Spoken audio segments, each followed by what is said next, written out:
నమస్కారం అండి. శ్రీ మాతా ఆస్ట్రాలజీ అభిమానులకు స్వాగతం.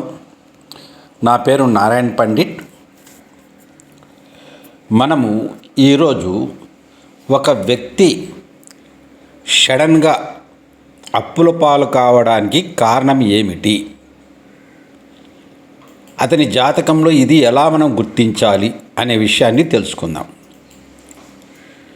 అతను ఎంతటి వాడైనా సరే, పెద్ద వ్యాపారస్తుడైనా, అన్ని విధాలా బాగున్నా, సడన్గా అప్పుల పాలవడానికి కారణం అనేది మన జాతకంలో ఉంటుంది. అది ఎలా గుర్తించాలో చెప్తాను, చూడండి. మన జాతకం ప్రకారము జన్మలగ్నం నుండి జాతకునికి 6వ భావాధిపతి పాపి అయి ఉండి, ఆ లగ్నానికి 6వ స్థానాధిపతి పాపై ఉండాల. కొన్ని లగ్నాలకు మాత్రమే 6వ స్థానాధిపతి పాప అవుతాడు, చూడండి. కొన్ని లగ్నాలకు శుభుడవుతాడు. అలా పాపై ఉండి ఆ 6వ స్థానాధిపతి దశ జరుగుతూ ఉండి, అదే సమయంలో ఏలినాటి శని కానీ, లేదా అర్ధాష్టమ శని కానీ, లేదా అష్టమ శని కానీ జరుగుతూ ఉన్నా, లేదా 6వ స్థానాధిపతి దశలో అంతర్దశ వ్యయాధిపతి దశ జరుగుతున్న ఆ జాతకుడు ఎంతటి భాగ్యవంతుడైనా సరే అప్పుల పాలు అవుతాడు. ఇది ఖచ్చితంగా జరుగుతుంది. ఇక్కడ మీకు ఒక జాతకం ఇచ్చాను, గమనించండి. ఈ జాతకుడు 4 తారీఖు 2వ నెల 1958వ సంవత్సరంలో ఉదయం 8:30 అనంతపురం పట్టణంలో జన్మించినాడు. ఈ జాతకం ప్రకారం, ఈయన డేట్ ఆఫ్ బర్త్ ప్రకారం ఇక్కడ జాతక కుండలి కూడా ఇచ్చాను, గమనించండి. లగ్నం కుంభలగ్నమైంది. 3వ స్థానం మేషంలో కేతువు, 6వ స్థానంలో చంద్రుడు, 9లో గురు రాహువులు, 10లో శని, 11లో కుజుడు, 12వ భావంలో రవి, శుక్ర, బుధ గ్రహాలు ఉన్నాయి. జాతకుని లగ్నం కుంభలగ్నం. ఈ జాతకుడు వ్యాపారం చేస్తూ ఉన్నాడు, బాగానే సంపాదించాడు. జీవితం సంతోషంగా జరుగుతున్న సమయంలో ఈ జాతకునికి 23/8/2005 సంవత్సరంలో 6వ భావాధిపతి చంద్రమహాదశ జరుగుతూ ఉంది. అదే సమయంలో ఆ జాతకునికి ఏలినాడు శని కూడా వచ్చింది, చూడండి. ఈ క్రింద మీకు గోచారం చార్ట్ కూడా ఇస్తున్నాను, గమనించండి. గోచారం ఎప్పటికీ చంద్రమహాదశి 23/8/2005 జరుగుతూ ఉంది కాబట్టి ఆ టైం గోచారం తీసుకుంటే మనము లగ్నం వచ్చేసి కర్కాటక లగ్నం వచ్చింది.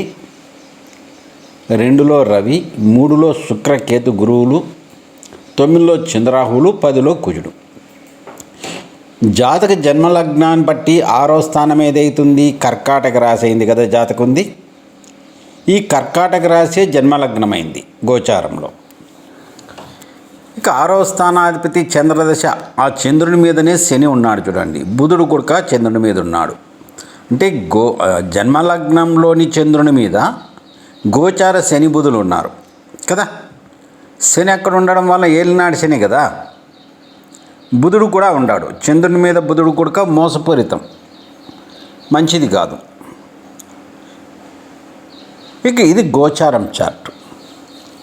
జాతకంది కర్కాటక రాశి కదా, జన్మలగ్నంలో చంద్రుడు కర్కాటక రాశిలో ఆశ్లేష నక్షత్రంలో ఉన్నాడు జన్మకుండాల్లో.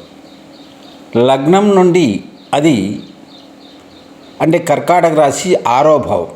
గోచారంలో ఆ భావంలో ఏలినాడు శని జరుగుతూ ఉంది. గోచారంలో చంద్రుని మీదకి శని బుధుడు వచ్చాడు.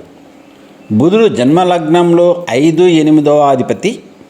5 అంటే జూదము లేదా అదృష్టము.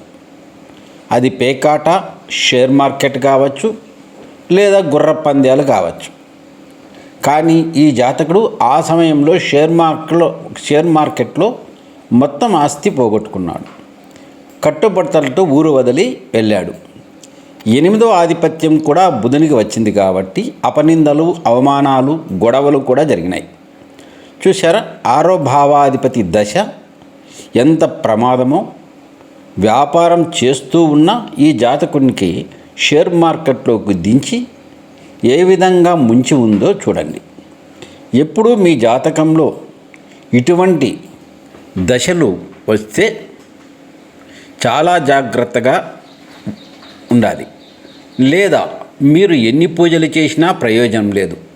ఎంతటి గొప్ప కోటీశ్వరుడైనా కూడా ఈ దశలు వచ్చినప్పుడు ఇలా ఉంటే దివాలా తీసి తీరుతారు. కాబట్టి ఇది జాగ్రత్తగా మీరు గమనించండి. 6వ స్థానాధిపతి దశకు ఏవి యాడ్ అయితే ఖచ్చితంగా అప్పుడు మనం ఇబ్బందులు పడతామనేది తెలుసుకుంటే ముందు జాగ్రత్తగా మీరు ఏవైనా తగిన జాగ్రత్తలు తీసుకోవచ్చు.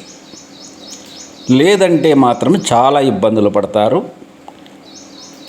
ఈ జాతకాన్ని బాగా పరిశీలించండి, మీకు అనేక విషయాలు కూడా తెలుస్తాయి. నమస్తే. ఈ వీడియో మీకు నచ్చినట్లయితే షేర్ చేయండి, లైక్ కొట్టండి, సబ్స్క్రైబ్ చేసుకోనండి. మీలో ఎవరైనా ఆన్లైన్ ద్వారా జ్యోతిష్యం నేర్చుకోవాలని ఉన్నా మీ జాతక పరిశీలన కోసం కూడా మమ్మల్ని సంప్రదించవచ్చు. నమస్తే.